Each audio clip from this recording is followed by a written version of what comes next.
Hai sahabat-sahabat, tuan-tuan puan-puan, apa khabar semua? Dalam podcast hari ini, saya Dr. CK, host bagi anda.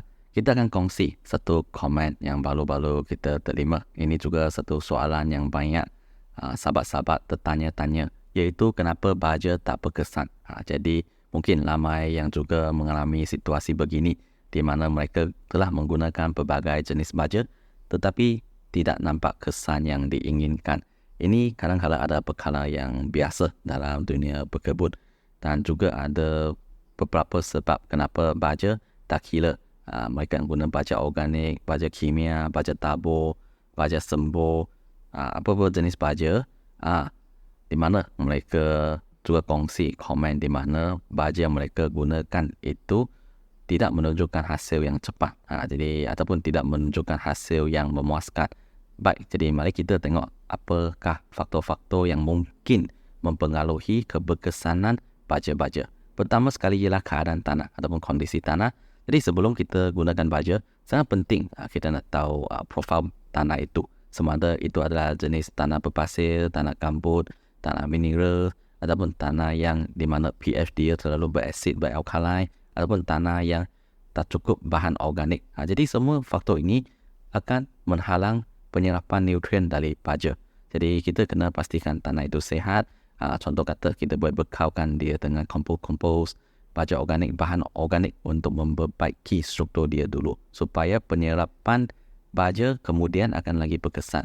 Kedua ialah jenis tanaman. Jadi setiap jenis tanaman dia mempunyai keperluan nutrien yang berbeza. Contoh kata tanaman jenis succulent, cactus, anak benih, tumbuhan hiasan dalam rumah, pokok-pokok besar contohnya kayu bara, pokok durian, pokok kelapa sawit. Jadi keperluan baja untuk semua jenis tanaman ini masing-masing berbeza. Jadi tak ada case di mana kita kata satu baja boleh sesuai untuk semua. Memang secara amnya baja sesuai untuk semua kerana dia adalah mempunyai elemen-elemen yang diperlukan oleh semua jenis tanaman. Hanya kesan mungkin tidak begitu ketara atau jenis ataupun sebaliknya ada jenis tanaman yang sangat sensitif terhadap jenis baja itu. Jadi ini adalah sangat penting. Jadi contoh kata katakan Nutriboost dia mungkin sesuai untuk tanaman yang katakan kecil kerana kita bekalkan dalam botol 500 ml. Jadi kalau katakan kita nak spray pada pokok-pokok sudah 20 tahun memang susah sikit, tapi kita ada jenis yang sesuai untuk letak dalam pam penyembur. Jadi ini perbezaan dia lah jenis tanaman. Atau katakan kalau pokok succulent tu biasa kita tak perlu begitu banyak baja. Jadi mungkin sebulan sekali kita letak baja cukup. Kalau kita tiap hari letak, itu pun perbezaan dia. Dan seterusnya adalah teknik penyiraman. Jadi kadang-kadang penyiraman yang tidak konsisten boleh mengganggu keberkesanan baja. Kerana baja, kalau katakan baja tabur itu dia perlu diserap oleh akar melalui air. Jadi kalau tanah terlalu kering, terlalu basah, tanaman tersebut dia dapat menyerap nutrien dengan baik. Kadang-kadang untuk anak benih juga kita kena buat penyiraman secara halus, kabus, mist spray untuk anak benih supaya baja kalau kita masuk baja secara itu dapat diserap lagi efisien. Keempat ialah masa penggunaan baja. Jadi mungkin kita tahu banyak yang mengharapkan baja lepas kita letakkan kita nak tengok kesan serta-merta. Pernah ada pelanggan kata hari ini saya letak baja pada pokok durian, esok saya dapat tengok baja ini pokok durian buah dia sudah dihasilkan. Memang biasa dia perlukan masa untuk memberi hasil lah. Jadi contoh kata baja organik ini dia bekerja secara perlahan-perlahan kerana dia kena bagi struktur tanah, bagi nutrien secara beransur-ansuran. Itu sebabnya kalau kita katakan baja spray biasa mungkin dalam seminggu tengok kesan, baja tabur mungkin dalam sebulan. Jadi dia ada tempo dia.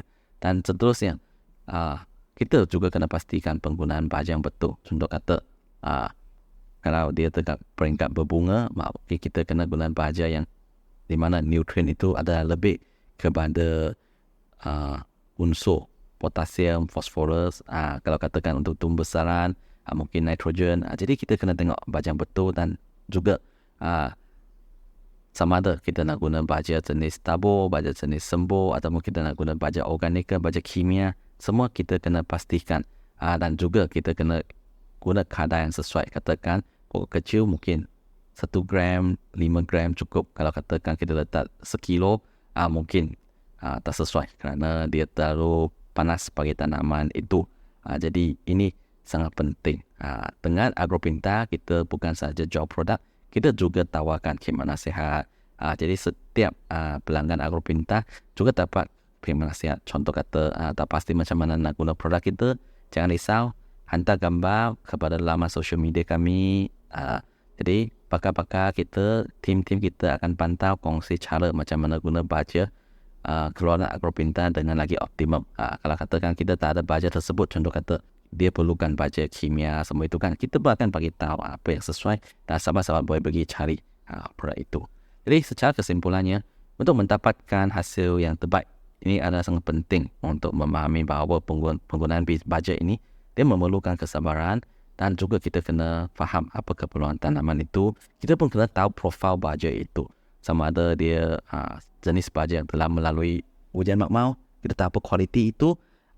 Jadi walaupun katakan tak kira baja Agropinta ke baja jenama lain, dia memang objektif dia adalah untuk memberikan nutrien kepada tanaman-tanaman, tetapi dia juga ada faktor-faktor lain. Contoh kata kita kena ada tanah yang sehat, penyiraman yang optimum, dan kita kena juga bagi sikit masa untuk tengok kesan dia. Jadi sahabat-sahabat jangan putus asa, teruskan usaha berkebun anda dan semoga anda dapat melihat hasil-hasil yang lebih baik selepas memahami dan mengatasi faktor-faktor ini. Jadi itu sahaja untuk sesi podcast hari ini. Jadi jangan lupa like, share dan follow. Terima kasih semua.